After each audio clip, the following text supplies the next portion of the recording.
Hi, welcome to my YouTube channel knowledge with Raghav. आइए पीछे का लेक्चर को कंटिन्यू करते हैं। तो how do metals react with solution of other metal salts. अगर अदर मेटल के साल्ट्स हैं तो मेटल जो है वो किस तरह से रिएक्ट करेगा। सपोज कीजिए हम एक बीकर लेते हैं, एक टी स्ट्रिप लेते हैं जिसमें कॉपर सल्फेट डालते हैं, ठीक है।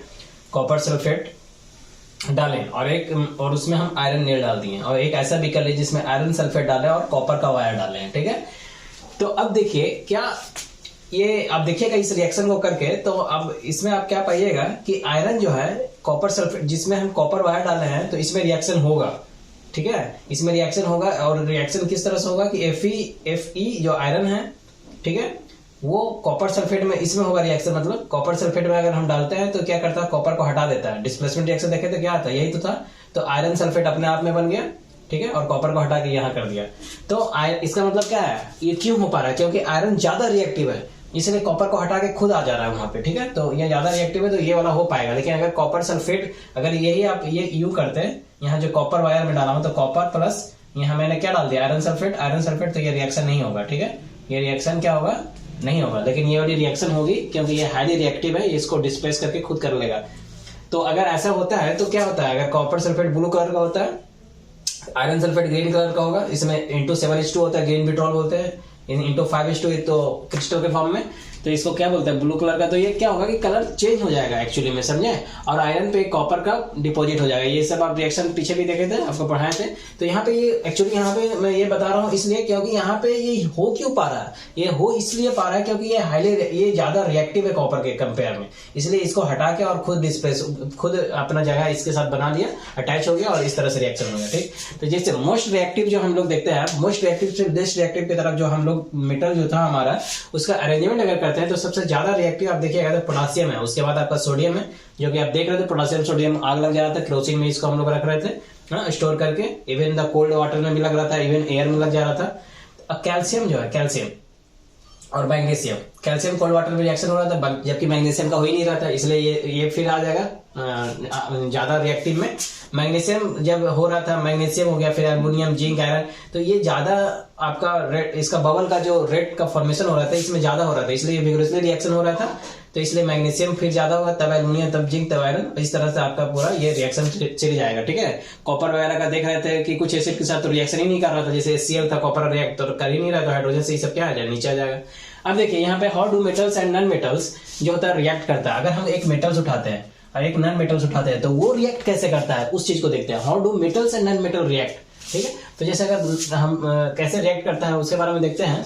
तो नोबेल गैसेस जो है, ठीक है, नोबेल गैसेस जो होती हैं, आप पढ़े होंगे noble gases, helium, neon, argon, krypton, xenon, radon. तो ये सब जो होता है कंप्लीटली फिल्ड होता है। इसका जो अब इसका वैलेंस सेल होता है जो वो कंप्लीटली फिल्ड होता है। मतलब कंप्लीटली फिल्ड मतलब जैसे 2n स्क्वायर के थ्रू दिया गया था, बढ़ के आए होंगे KLMN, KLMN क्या दिखा रहा है, KLMN एक्चुअली कुछ है नहीं, एक आपका जैसे K है तो उसमें क्या है, फर्स्ट सेल है, ठीक है, एनर्जी लेवल दिखा रहा है ये, इसमें 2 इलेक्ट्रॉन मैक्सिमम रह सकता है। L है सेकंड सेल, इसमें क्या है 8 इलेक्ट्रॉन मैक्सिमम रह सकता है, M में 18 रह सकता है, N में 32 रह सकता है, ठीक है। तो एक्चुअली क्या होता है कि जो वैलेंस सेल है वो अब जैसे इसको 18 को आप तोड़िएगा, 32 को तोड़िएगा तो किस तरह से टूटेगा आगे बताते हैं आपको थोड़ा सा। खैर ये सब पढ़ के आए हैं, ये टॉपिक नहीं है, मेरा मेन मुद्दा है जो आपको वो बताने की कोशिश कर रहा हूँ। नोबेल गैसेज जो है वो कंप्लीटली फिल्ड होता है, चूंकि वैलेंस सेल से कंप्लीटली फिल्ड होता है। कोई भी नोबेल गैस उठा के देखिए, जैसे नियॉन उठा के देखते हैं, ठीक है। तो नियॉन का कितना होता है 10, तो 10 होता है तो 2 8, तो ये कंप्लीटली फिल्ड है ना। इसका KL पहला सेल K, दूसरा सेल L, तो 8 कंप्लीटली फील्ड है। अगर आर्गन उठाते हैं तो 2 8 18 होता है, तो फिर ये क्या है, कंप्लीटली फील्ड है। मतलब ऑक्टेट क्या है, ऑक्टेट करने की कोशिश करता है। तो 18 हो गया तो 2 8 18, 2 8 8 2 10 18 हो जाएगा आर्गन का। अब देखिए तो ये इसलिए क्या होता है कि लिटिल केमिकल एक्टिविटी होता है, इसमें कोई आप केमिकल एक्टिविटी नहीं देखेंगे, इनॉट गैस कहते हैं इसको, ठीक है, नोबेल गैस। तो रिएक्टिविटी जो होता है एलिमेंट का वो क्या है, एक्चुअली कोई भी एलिमेंट का रिएक्टिविटी हम जो देख रहे हैं, चाहे वो मेटल हो या नॉन मेटल हो, ठीक है, तो उसका रिएक्टिविटी जो है वो क्या है, वो tendency to attain complete field balance है। वो कोशिश करता है, अगर वो रिएक्ट ही यूं इसलिए करता है, इसलिए वो रिएक्ट होता है क्योंकि उसका वैलेंस इलेक्ट्रॉन जो है, वैलेंस सेल जो है बैलेंस, वो जो आपका जो बैलेंस सेल है, ठीक है ना, वो फील्ड करना चाहता है जिसपे वो क्या हो, स्टेबल हो जाए, ठीक है। तो स्टेबिलिटी के लिए ये है कि वो पहला सेल 2 रखना चाहता है, एल 8 रखना चाहता है, एम तीसरा सेल 18 रखना चाहता है, ऑक्टेट इसमें भी आता है, ठीक है, 2 8 8 यूं बटा हुआ है। तो ये जो है वो क्या करता है, चूंकि उसका वैलेंस सेल में इलेक्ट्रॉन का जो डिस्ट्रीब्यूशन है वो सही नहीं बैठ पा रहा है, वो जो है खुद में स्टेबल नहीं हो पा रहा है। तो ऑक्टेट वो क्या करता है, ऑक्टेट अपने आप को खोजने की कोशिश करता है, ऑक्टेट कंप्लीट करने की कोशिश करता है, अपने आप को फिल्ड करके स्टेबल होने की कोशिश करता है। इसके वजह से रिएक्टिविटी हम लोग देखते हैं एलिमेंट्स में। तो कोई ज्यादा रिएक्टिव हो रहा है तो क्यों, क्योंकि उसका बैलेंस से डिस्टर्ब है, वो स्टेबल नहीं है, तो वो अपने आप को इतना इलेक्ट्रॉन्स लेना चाहेगा या इलेक्ट्रॉन्स दे के अपने आप को स्टेबल करने की कोशिश करता है, इसलिए रिएक्टिविटी उसको देखने को मिलता है। तो अब देखिए इलेक्ट्रॉनिक कॉन्फ़िगरेशन एक्चुअली क्या आता है कि जैसे सोडियम एटम लिए हैं, तो इस सोडियम एटम क्या है, सोडियम में कितना इलेक्ट्रॉन प्रोटॉन होगा, 11 प्रोटॉन होता है, ठीक है, आप पढ़ गए होंगे। न्यूक्लियस में क्या होता है, प्रोटॉन न्यूट्रॉन होता है, प्रोटॉन न्यूट्रॉन का सम के बराबर होता है न्यूक्लियस। तो अब देखिए एक्चुअली प्रोटॉन जो है आपका ये क्या कहाँ रहता है, इसे देखिए आप लोग, इसे सिंपल, ये खैर वो नहीं टॉपिक है, प्रोटॉन कहाँ रहता है वो सब टॉपिक नहीं है कि यहाँ न्यूक्लियस में रहता है कि कहाँ रहता है।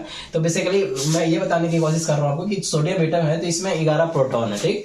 तो अब इसका 11 प्रोटॉन को अब जब डिस्ट्रीब्यूट कीजिएगा इसके सेल में, तो KLMN मतलब के पहला सेल एनर्जी लेवल को एक्चुअली डिनोट करता है।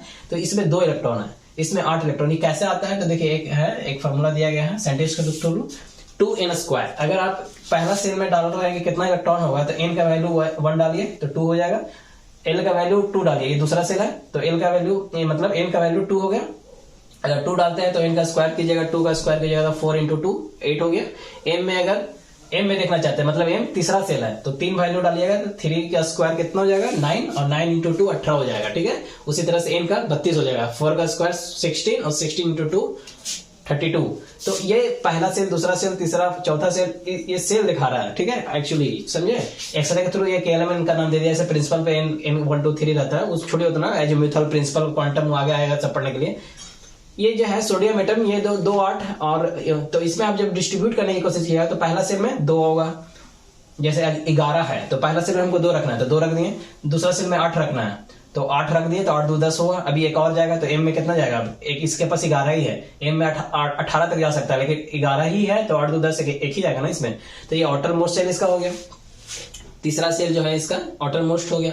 तो ये आउटर मोस्ट है। अब ये रिएक्टिव इसलिए है क्योंकि ये क्या है, ये कंप्लीट नहीं है, क्योंकि m में 18 होना चाहिए, 18 होना चाहिए, तब ये क्या होगा, अपने आप को कंप्लीट मानेगा, ठीक है। तो यहाँ पे कंप्लीट ये है नहीं, इसका सेल वैलेंस सेल जो हो गया, इसका क्या हो गया, ये आउटरमोस्ट सेल, ये इसका वैलेंस सेल हो गया, तो ये कंप्लीट है नहीं। तो एक्चुअली ये क्या होगा, अपने आप को स्टेबल करने की कोशिश करेगा, तो ये चाहेगा कि इसको अपने आप से बाहर करने की कोशिश करेगा। तो जब यहाँ पे आएगा तो ये स्टेबल ऑक्टेट बन जाएगा। तो ये सोडियम क्या करता है एक्चुअली, जब ये एक इलेक्ट्रॉन निकाल देता है तो इलेक्ट्रॉन अब जब निकल गया तो इलेक्ट्रॉन अब कितना बच गया इसके पास 10। स्टेबल केस में क्या होता है, जब ये स्टेबल है एटम, तो एटम है कोई इस पे चार्ज नहीं है, कुछ इलेक्ट्रॉन लिया नहीं, दिया नहीं, स्टेबल है, तो स्टेबल फॉर्म में, स्टेबल फॉर्म नहीं बोल सकते हैं उसको। जब ये सोडियम एटम है कि कोई चार्ज इसमें नहीं आया तब इलेक्ट्रॉन प्रोटॉन सेम रहता है, लेकिन जैसे ही आप चार्ज आया, Na+ हुआ, Na- हुआ, वो इसलिए हुआ क्योंकि इलेक्ट्रॉन का क्या हो गया, कंट्रीब्यूशन किया, वो या तो लिया या तो दिया। तो यहाँ पे देखिए अगर इलेक्ट्रॉन क्या हो रहा है, यहाँ पे ये एक दे रहा है, अगर ये एक बाहर निकालता है तो इलेक्ट्रॉन इसका एक कम होकर 10 हो जाएगा, प्रोटॉन 11 रहेगा। इसका मतलब ओवरऑल अब ये क्या हो जाएगा, कैसा चार्ज हो जाएगा, नेट इसके पास पॉजिटिव चार्ज आ जाएगा, क्योंकि इलेक्ट्रॉन नेगेटिव चार्ज होता है, प्रोटॉन पॉजिटिव चार्ज होता है। तो ओवरऑल क्या हो जाएगा, पॉजिटिव ज्यादा हो जाएगा, तो पॉजिटिव चार्ज, इसलिए सोडियम को 1 दिया है तो 1+ से दिखा देंगे, 2 देगा तो 2+ से दिखा देंगे। जैसे अगर मैग्नीशियम का केस में क्या होता है, 2 इलेक्ट्रॉन बैलेंस में रहता है तो वो 2 बाहर निकालता है तो उसको Mg2+ से दिखाते हैं, ठीक है, समझ रहे हो। अब यहाँ पे देखिए उस तरह से, तो इसी को हम लोग डिनोशन फॉर्म में ऐसे लिखते हैं कि Na जो है डिनोट करते हैं इस तरह से कि Na जो है क्या किया, Na+ E-, ये दोनों मिलेगा तब जाके सोडियम बनेगा, ठीक है, तभी तो सोडियम बनेगा ना।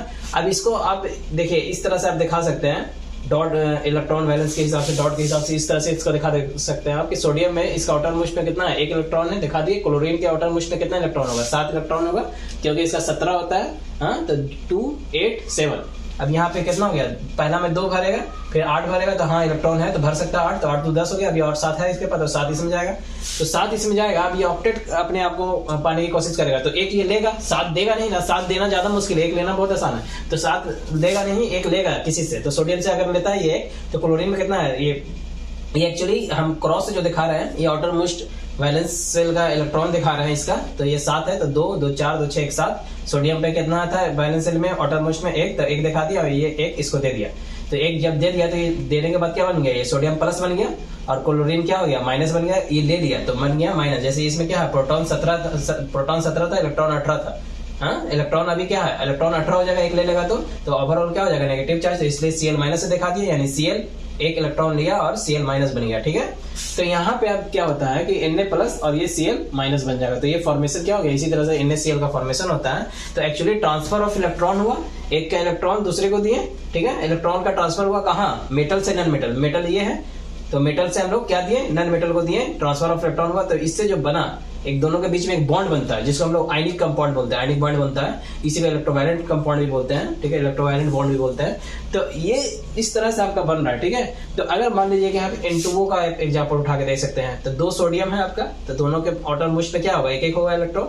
अब ये ऑक्सीजन है आपका, तो इसके आउटर मोस्ट में कितना होता है, इसका ऑक्सीजन का एटॉमिक नंबर कितना होता है, 8 होता है। तो 2 और 6 यानी ये 2 लेने की कोशिश करेगा, क्योंकि 2 लेना बहुत ईजी है 6 देने के कंपेयर में। तो ये इसका 6 जो है इलेक्ट्रॉन दिखा दिए, 2 2 4 और 2 6। अब एक इससे ले लिया, एक इससे ले लिया, तो ये क्या बन गया, Na प्लस बन गया, और ये वाला क्या बन गया, Na प्लस बन गया। और ये ऑक्सीजन 6 6 दिखा गया, 2 यहाँ दिखाया, तो ये 2 माइनस, इसका नेगेटिव के साथ 2 माइनस आ जाएगा, क्योंकि 2 ले रहा है ना, एक लेता तो एक O माइनस होता है, लेकिन ये 2 एक लेके फिर भी स्टेबल नहीं रह पाएगा। ये 2 लेगा, जब 8 हो जाएगा ऑक्टेट कंप्लीट तभी स्टेबल हो पाएगा। तो 2 माइनस होगा, फिर Na प्लस यहाँ दिखा दिए, या फिर इसी को आप ऐसे 2 वरना लिख के Na2 प्लस लिख दीजिए, और या क्या यहाँ अंदर माइनस दिखा के यहाँ नीचे 2 लिख दीजिए, या फिर आप इसको माइनस को बाहर दिखा सकते हैं। ये लिखने का डिनोशन है, आप इसी तरह से भी लिख सकते हैं, कोई दिक्कत नहीं है।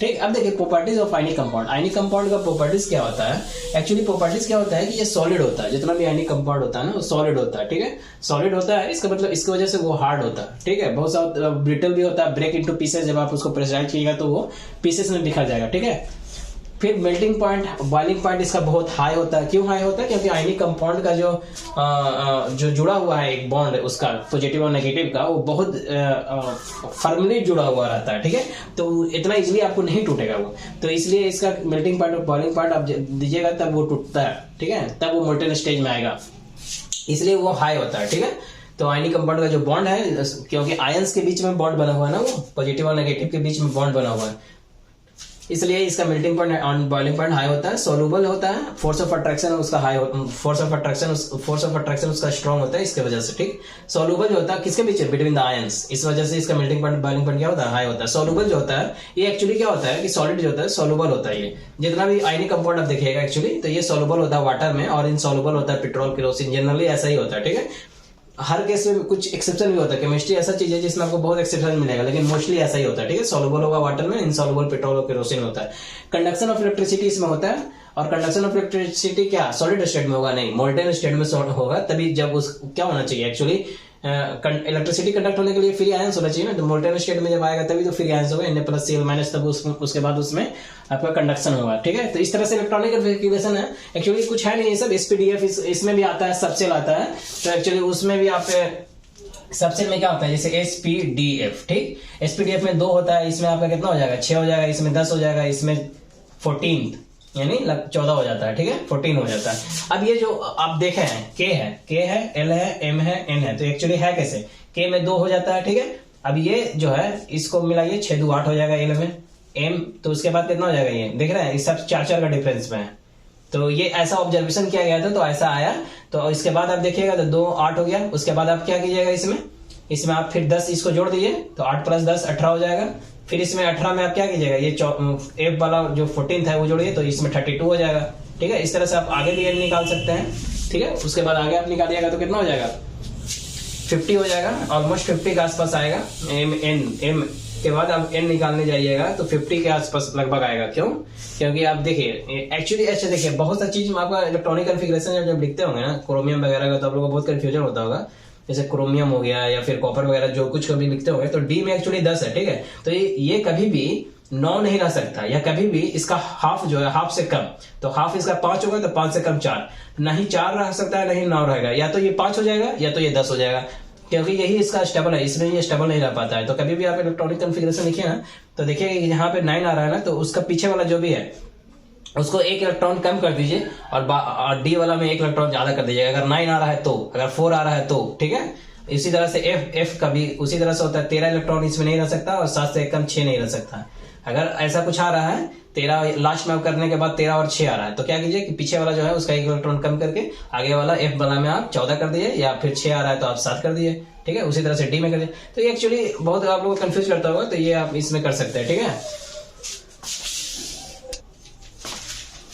हाँ, तो इस तरह से आप 2n² कीजिएगा। इनका वैल्यू अगर आपको और बढ़ाना है तो आप बढ़ा के देखते जाइए। 5 डालिएगा तो कितना हो जाएगा, 50 हो जाएगा। 6 डालेगा तो कितना हो जाएगा, उस हिसाब से इसको अरेंज कीजिएगा, ठीक है। तो ये आपका कंप्लीट होता है। उसके बाद इसका आगे थोड़ा सा है और बचा हुआ, उसको मैं बता देता हूँ। उसके बाद लगभग ऑलमोस्ट ये कंप्लीट हो जाएगा 1-2 लेक्चर के बाद।